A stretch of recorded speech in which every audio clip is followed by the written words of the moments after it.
Mhm. Hello, hello, hello, everybody. This is Nana Wanjau from Nairobi, Kenya. Today we have a special guest, a great friend of mine. He's written the book, The Sensei Leader. The book is in Nairobi, published by Branding Beyond Borders, and it's The Sensei Leader Effective Leadership Through Courage, Compassion, and Wisdom by Jim Bouchard. Jim, wonderful to have you here. Nana, it's always a pleasure. Always a pleasure to visit with Kenya You've done so many visits to Kenya. without I without bet being there. I bet you know how the streets look like. You know how the sunshine feels against our skin. I mean, you've made so many visits. I would like to feel that right now. Let's start with our weather reports, Jim. There Tell you me. go. We have sun today. Oh, We have really? sun today in northern New England. We have sun, and we Uh-huh. have yeah. I think we're going to get up to about 50 degrees Fahrenheit. So a little cooler than Nairobi today. Yes, we have our usual beautiful sunshine. It did rain quite a bit last night, Mhm. but it's beautiful, it's green, it's bright, and our skies are blue, just like a blue ocean. Imagine that, Jim. And thank you for promoting the book. You have copies in Nairobi, but here in the States, Amazon is not shipping books right now, so we're out. Mm, well, But we people have can still copies, do and, Kindle. Yeah. and I'll talk about that a little bit later. Mhm. So, now, Jim, in times like this, COVID-19, these are Mhm. unprecedented times. Government has shut down schools. We are working, remote working. Mm. A lot has changed in the organization. Um, the normal, Yeah. the normal is no longer normal. And we, as leaders, as business leaders, we have had to quickly, effectively find ways of managing staff, of keeping them motivated, Mm. of getting still results with all the uncertainty that is happening, both with the business owners and the employees. Now, you sent me an email that I decided I will have to read this because it's really, really inspired me. And we are going to start there before I give you a chance to tell us a little bit about yourself. All right? You say, there is no new normal. Or look at it in another way, normal is always new. Mm. I always quote Pliny the Elder on this one. You say, Right. the only certainty is uncertainty. I Mhm. like that. Mhm. Life is change, period. Yeah. Leadership is responding to change. The best leaders even cause change to happen deliberately. Mhm. Leadership is, in many ways, our willingness to embrace the continual process of transformation. The best leaders are those who master this process and inspire others to do the same. That's it. See, I don't need to say Sometimes, anything. You you said it all. know, because I love the inspiration, because I'm Yeah. really going to get into the meat of this email, and Yeah. you go on and say, at certain times in our lives or in our societies, we can find ourselves lured into a false sense of normalcy, Mm. usually when things are going relatively smoothly. But you never have to go far to find people and situations that don't fit the norm. Now, if you don't know Jim's background, Jim, first of all, Jim, as I was reading your book, I realized you are a drug addict, former drug addict, Mm. two-time college dropout, and then you spent 35 years of your life immersed in this discipline and art of karate, from drug addict, college dropout, sensei leader. it's a bit confusing. How did all this happen? Fill us, Yeah. give us some perspective and insight into who you are. That's a heck of a resume, huh? First of all, Angie Strader, thank you so much for tuning in. Alex, thanks for popping her up. Angie's a good friend of ours from the great state of Texas, Mm-hmm. where it's also much warmer than here in New England. But yes, yeah, dropout and drug addict to sensei, right? Yep. That's how it, you start where you start, right? And you can either get busy trying to make something of your life, or you can wallow in your misery for as long as you might feel like it. Well, at some point I was lucky enough, and I do have to say that there was a lot of luck involved. I had some good people around me, so when I was ready to quit drugs and get on with my life, then people stepped in and were willing to help and willing to put me on the right path. So the short story is somewhere along that period, which would probably lasted, I don't know, maybe 2 years after I quit drugs. Finally, Mm. I found the martial arts, and the martial arts gave me a lot of gifts. One of them was that sense of discipline and the sense of focus. Right. I believe I probably had discipline before. A lot of people do without realizing how much they have, but they don't know how to access it. And certainly that was the case for me. It gave me structure. It gave me a purpose. It gave me recognition. All these things that I learned later on are very important for us to share as leaders, because I found that one of the greatest gifts as I look back on it was that the senseis that I met when I was studying were the greatest leaders in my life, you see. And so I was able to model myself after them, and model myself after some of the ancient masters that I started to study about. And I realized that that was the perfect imprint. What's a sensei's job really? A sensei's job is to inspire people, to empower them, to give them the tools they need to succeed, right? And to guide them along the process so that they'll be successful.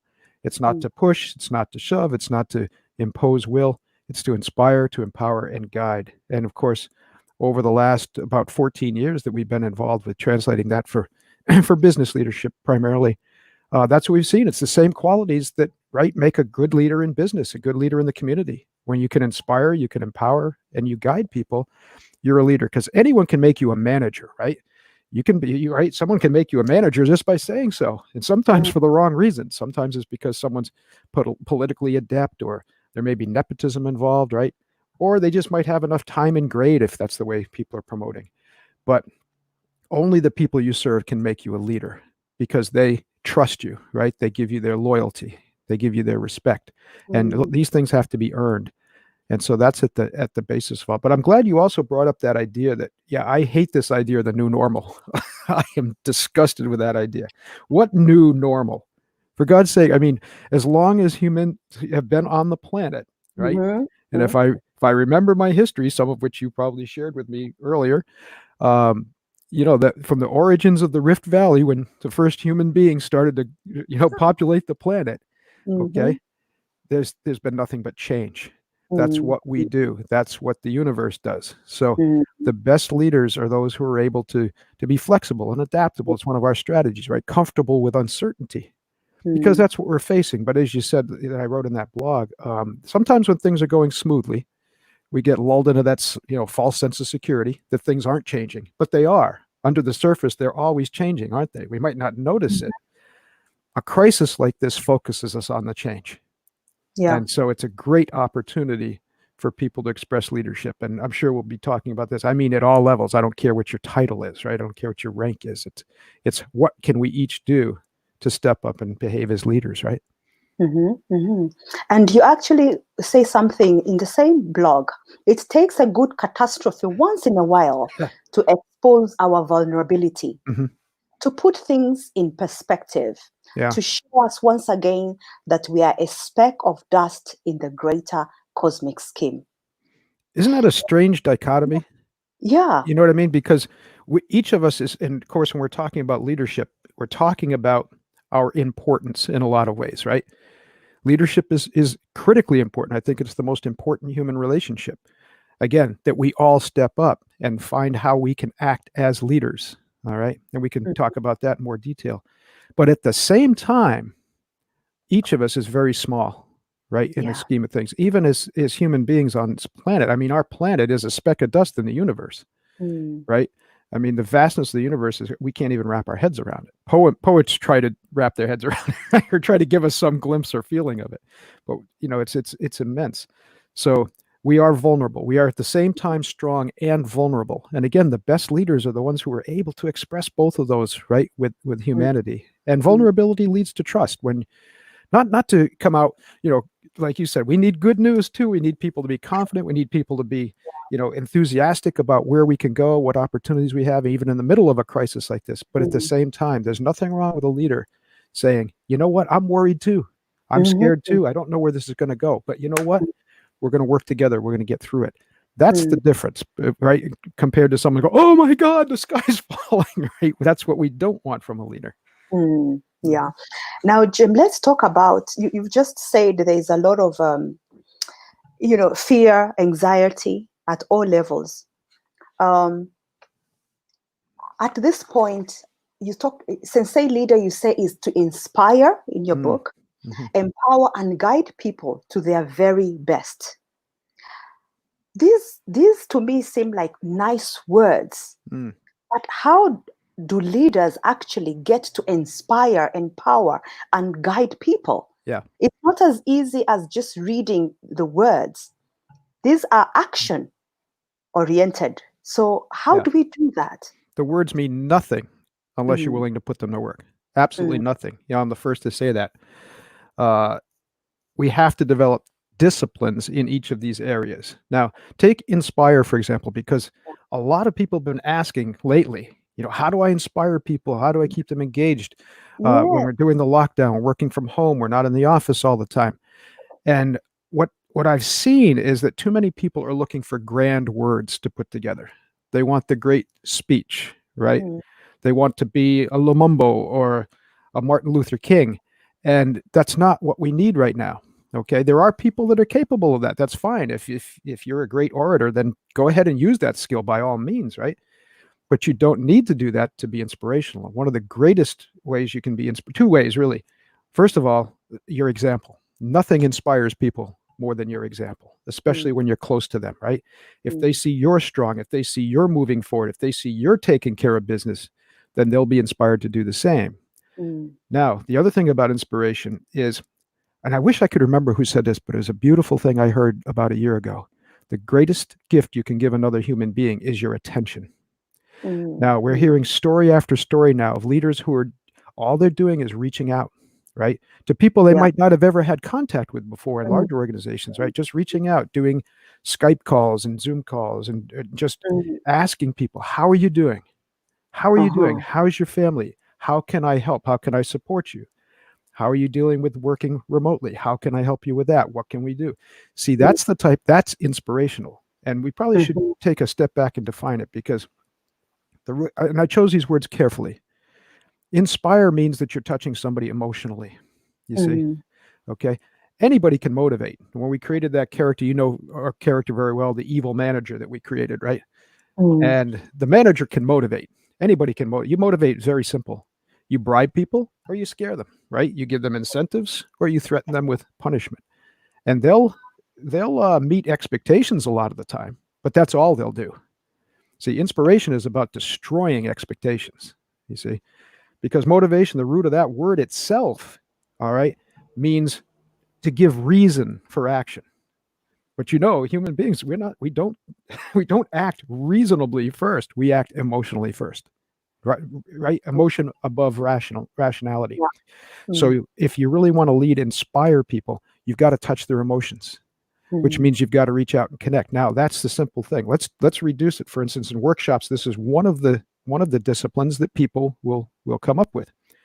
Simply making contact. Now, how many times do leaders lose sight of that, especially the higher up they go, right? And I understand if you have an organization once you get past 150 people, it starts to get a little tricky. You get 500, 1,000, 10,000, 50,000 people in an organization. But one of the great retailers in history, Sam Walton, who founded Walmart, he did something brilliant, which shows exactly how you take this philosophy and make it real. Every year, his top executives for 2 weeks had to go down to the front lines and work. They load trucks. They're working on as clerks. They're stocking shelves, you see. And a lot of people criticized him about that. Said, oh my God, what are you doing? You're taking people that are making $750,000, $1 million a year US, right? And you're Yeah. putting them on the front lines for 2 weeks? What a waste. No, not at all. The First of connect. all, right, they're connecting. They earned the respect of the people there because they were pitching in. They understood what people were dealing with at the front lines. They got close enough to them. So, you've heard this in my speeches, right? Don't be an undercover boss, right? You don't have to disguise yourself and sneak up on people. Just go down and, well, we had one of our Walking the Walk episodes with your friend Darshan Chandria. He has 10,000 people in his organization. And you remember, what did he say? When he goes to the front, he doesn't know everyone personally. That's impossible. But when he's there, his first question is, how are you doing? You have children? Well, these things, not how's the work going? How many widgets did you make today? Right? That's very important. So that's a very simple thing. And in workshops, we come up with many of those things, right? The important thing is you embed that behavior in your leadership practice. You embed that behavior in your life. Contact X amount of people a month at the different levels. And you do that consistently, you see? That's the thing. You're right. You can't leave it in the world. Yeah, I'll talk philosophy all day long, but if you don't turn it into action, what good is it? Call X amount of people at different levels. That's powerful, and this is even simple, more important, right? Simple. Now, with all the anxiety and uncertainty going on, it's even more important that we connect with our staff as they are working from home, isn't it? And that's inspire. Let's talk about empower. Empowering means getting people the tools they need, right? You can give orders all day long, but if people don't have the resources, they're not going to take those orders and turn them into anything productive, are they? In fact, they're going to find ways to work around it, you see? And a lot of times people, and I'm going to say leaders don't leave that out. Sometimes managers do. We've got to get people the resources they need. Now, this just doesn't mean, well, obviously it does mean equipment, right? Tools, actual physical tools that they need if those jobs are, as appropriate to their job. But what it also means is the training, means the support, it means the encouragement, right? It means the criticism sometimes to do it fairly and to do it productively. But all of these things are part of empowerment. What does that word mean? It literally means to give people what they need to express power. And power is nothing but our ability or capacity to act or perform effectively. Too many people confuse power with control. And in human-centric leadership, we make that distinction very, very clear. Power and control are two different things. Power is your ability or capacity to act or perform effectively. That's what it is. So if we want people to be powerful, and if we want to be powerful as leaders, in that positive sense of the word, not to control people, right, but to be able to perform effectively, our power as leaders is only as good as the power of the people we serve. When we make people more powerful, when we empower them, then we become more powerful. We're able to do more, you see? It's that simple. But again, too many people, the biggest mistake we see, and we see this over and over again, and hopefully by the end of a workshop, people have a different frame of mind. Not everybody, we can't get 100%, but most people will, once they accept those definitions, right? Then they say, oh, yeah, I understand that. By helping other people perform at a higher level. And let's face it, my success as a leader is only measured by that, isn't it? Success. Yeah. That's it. I mean, but too many people still want to impose that command and control type of mentality. And you've heard me say that a dozen times. Command and control is dead. It's over. And in a situation like this, we're seeing that. What's happening even, and this is all over the world, where some political leaders are trying to impose more and more restrictions on people, right? Now, even if the intentions are good, let's assume that, right? The intentions may be positive, but what's happening? When the more control the leaders impose, the more the people push back, right? And it's the same thing in your business. When you can empower people, when you can make them part of it, then everybody succeeds. Now that brings me, as I was reading the SENSEI Leader, your book, brings me to the question that has been asked following our interview last week. there was overwhelming question on what is a sensei leader. You Mm, speak about it extensively. yeah. Sorry, what is a human-centric leadership? What is that? Yeah. Human-centric leadership. And you speak about it extensively in the book, The Mhm. Sensei Leader. Fortunately, it's the same thing, right? Ah, ah, Human-centric leadership really means that leaders are putting people first, right? mhm, Admiral Grace Hopper, years ago, she said so beautifully. She said, "You manage things, you lead people." And for too long, we went overboard on management.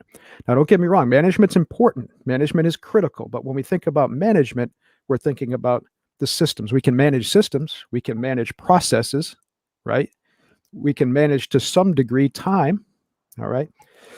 That means the scheduling, how you run your meetings, all that stuff. Very important, but it's not leadership, mhm, okay?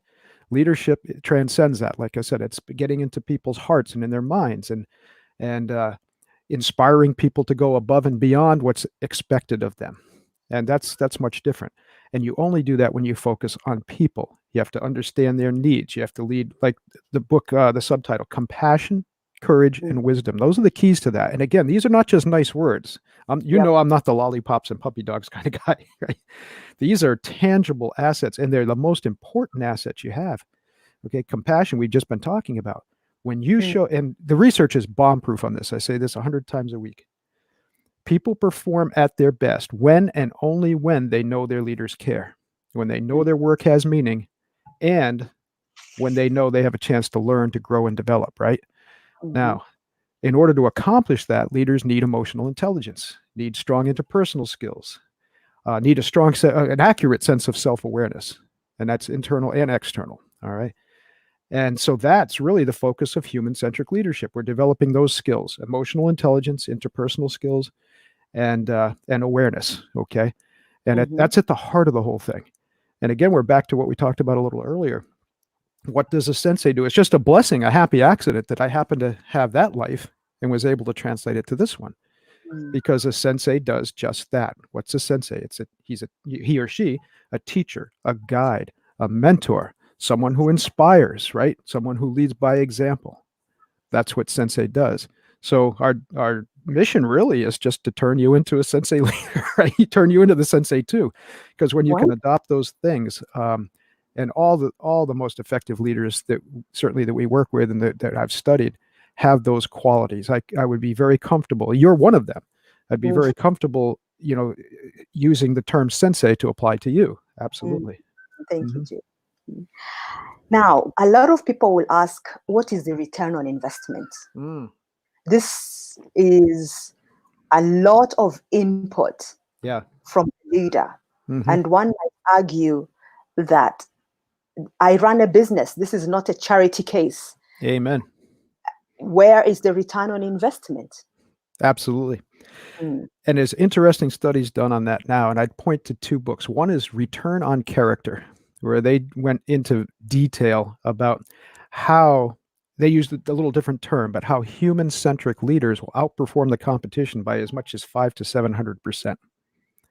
That's almost a 5 times return, right? mm, mm, Now, of course, that's compared to organizations where they're not paying attention to human centric leadership, where they are focused totally on bottom line, usually in the short term. You have to pay attention to bottom line.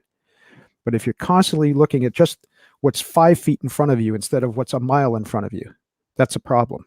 mhm, And there are organizations that do that. And I'm not judging, there are some valid reasons, positioning for a sale, things like that. But still, you're going to increase the value if you take care of your people, because the people are your most valuable asset. None of that stuff gets run without your people, right? Now exactly. let's look at the flip side.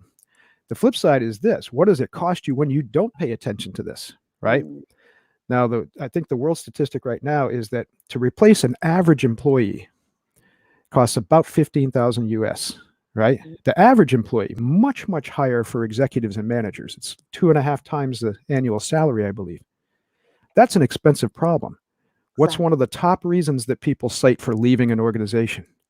Bad leadership.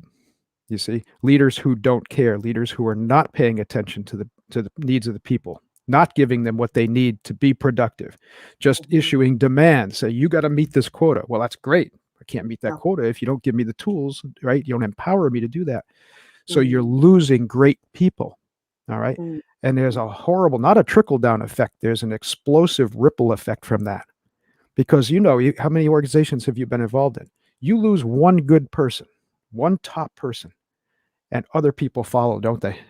Yeah. Right? So you're never losing just one usually. That one person kind of opens the door and the rest follow them out, right? One person finally has had enough. There's been waiting to see who goes first. So those are expensive problems.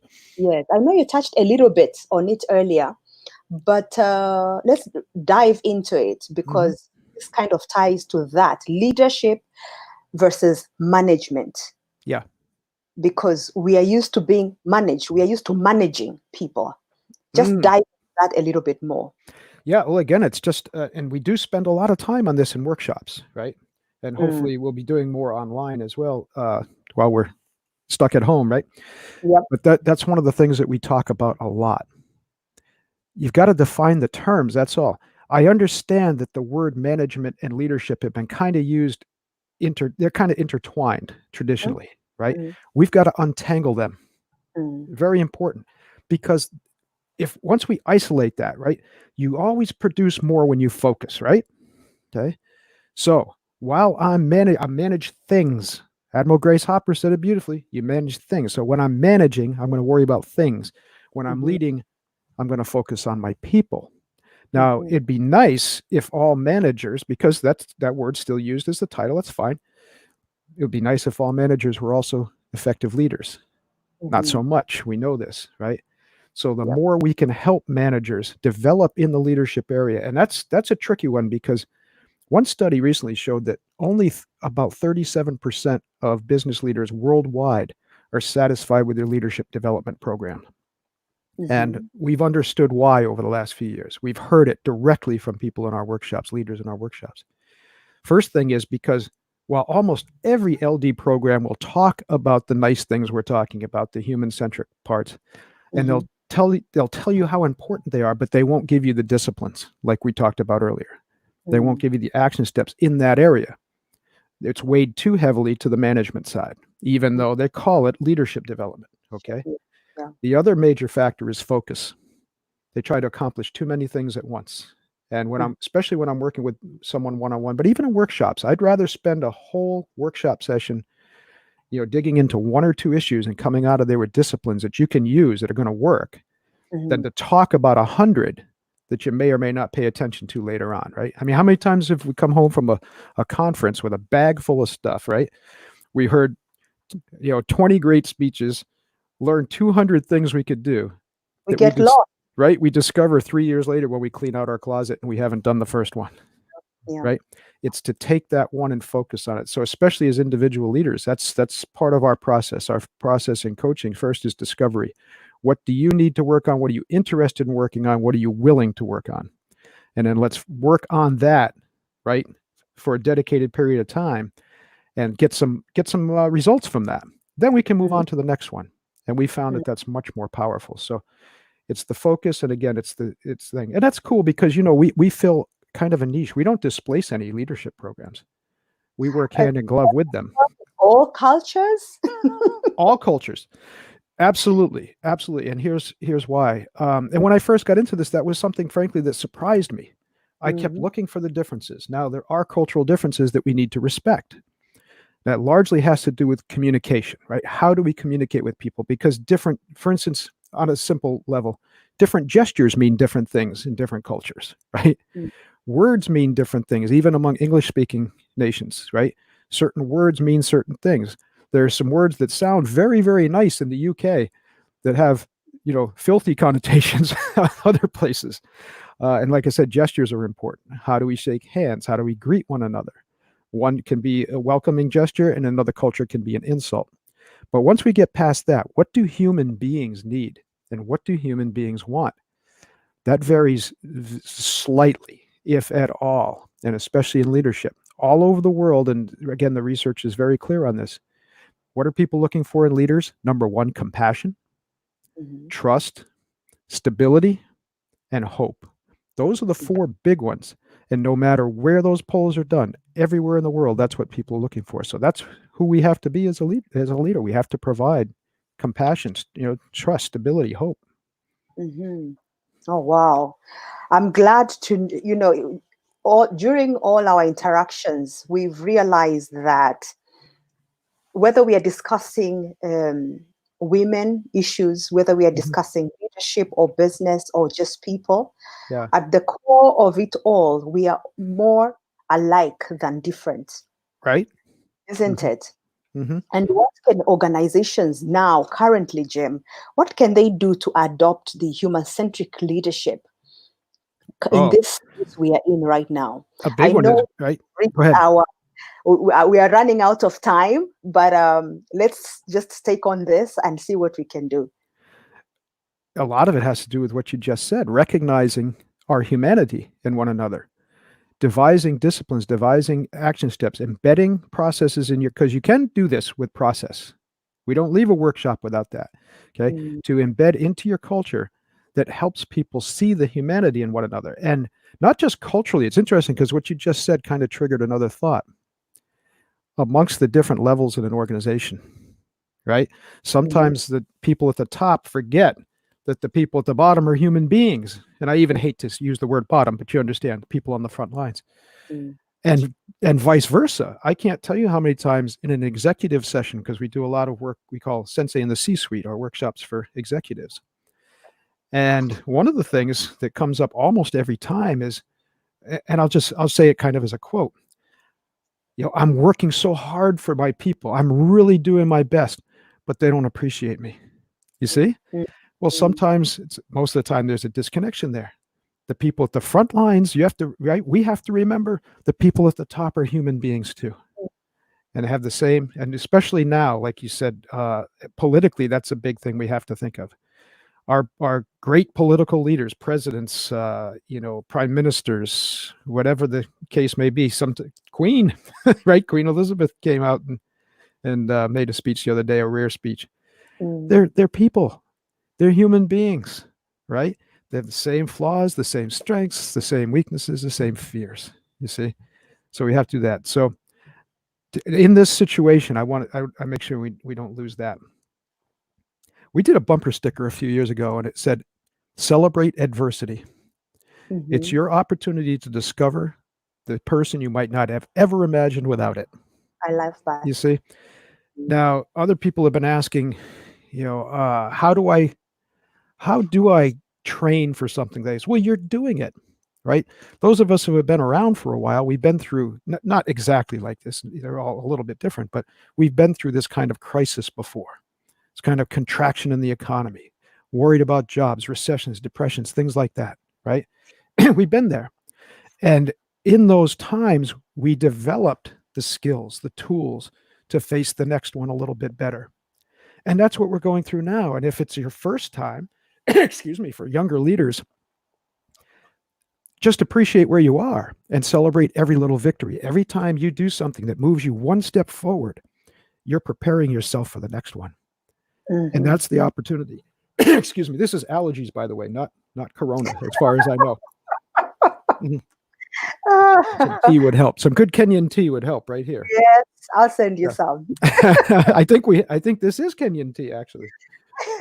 We wouldn't drink any other kind, right? But anyway, like I said, it's to focus on what you can do right now, to work the problem, not to get overwhelmed by the massive amounts of news that we have. Very little of it, which is good. You talked about that before we went live. You know, we've got to be very Mm, careful of that. We need some good words. We need some encouragement. We need to help one another, support one another, and recognize. And leaders have to be very, very, how would you say it, attentive about this right now, because it's easy for especially business leaders to get caught up in the very real financial concerns that are right that we're all facing right now. You still have to make sure you go to that person on the front line and say, "Hey, thanks a lot for coming in today. I know it was hard. I know you have people at home you're taking care of. Thank you for coming in. Thank you for putting in that little extra effort. Thanks for doing that extra hour the other day when someone else had to." You see what I'm saying?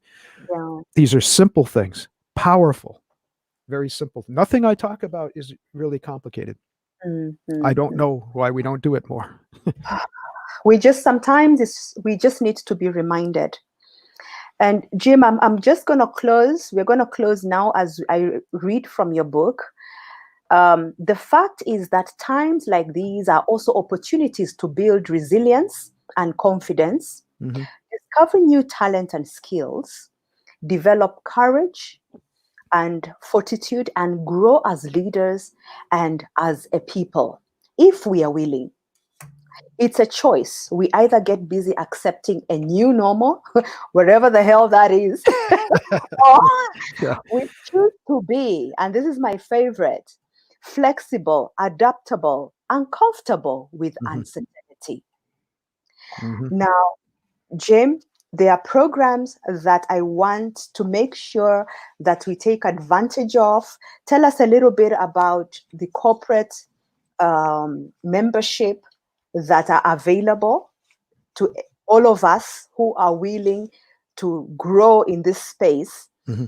What do you have on offer for us? Oh, absolutely. Come to SENSEILEADER.com, thesenseileader.com. SENSEILEADER.com. Yeah. And Mhm. all the resources are there, or just reach out. I'm easy to find on LinkedIn. You can reach out to Nana too. Nana has been just a great champion for us, and especially if you're in anywhere in Africa, India, those areas, reach out to Nana. Alex just put your website up there too, right? Yep. NanaWanjau.com. .com. Yeah, and she can get you all the information. And thank you so much, Nana, for promoting us so heavily. Um, Mhm. the organization memberships cost nothing. All we need is a representative to sign on, and then we provide resources and links to the organization, preferred rates for members. We have coaching available. Mhm. Obviously, we're not doing too much for conferences and workshops. Usually, is about 90% of our schedule, but we're taking it online. So we Fine. have some webinars that are available for free access. Mhm. Okay, we have some that are available that are customized. We have some that we do live webinars specifically for organizations. And I know we're going to be doing a couple with you, so that'll be really cool coming up. We're going to keep working. I mean, like you said, you get busy, right? You got Yep. to do, and we have the blessing of these tools. Not Yep. all businesses have this opportunity, but we can. And I want everybody to think about that. And please reach out, because one of the concerns, of course, is people saying, "Well, I can't afford this. I can't afford that right now."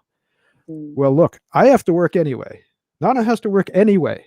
Reach out to us if you have, right? If you have some concerns financially, we'll make arrangements. You know, if you're working still, because some people would come to me for coaching, right? And they say, and I find out that they're still making very, very good money. No, you have to pay, because you're helping us, right, subsidize the people who can't right now.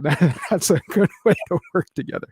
But if you have hardships, seriously, all joking aside, please reach out. Don't let that stop you. We've got to work together.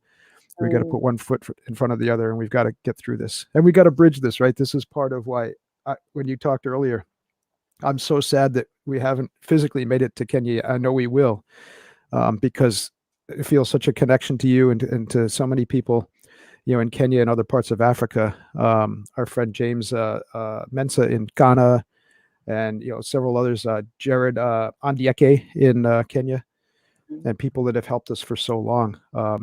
There's, yeah, like you said just a little while ago, there. The important thing is how we're together and how we're similar. How we're different, that makes us interesting, right? That gives us some flavor. Good But job. our Thank you. ability to work together is really what matters, and we've got to keep doing that. Yep. So, Jim, thank you once again. The Sensei Leader is published by Branding Beyond Borders. It's available in Nairobi, Kenya.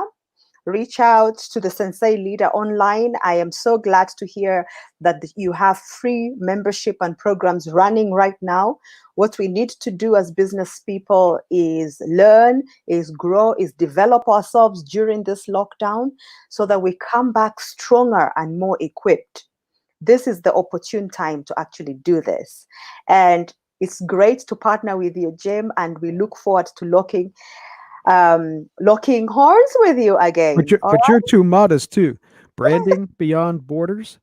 Get in touch, nanawanjau.com, right? Because nanawanjao.com. Nana has the resources, and Power Woman International to help, Thank right? you. Thank you, Jim. Bye.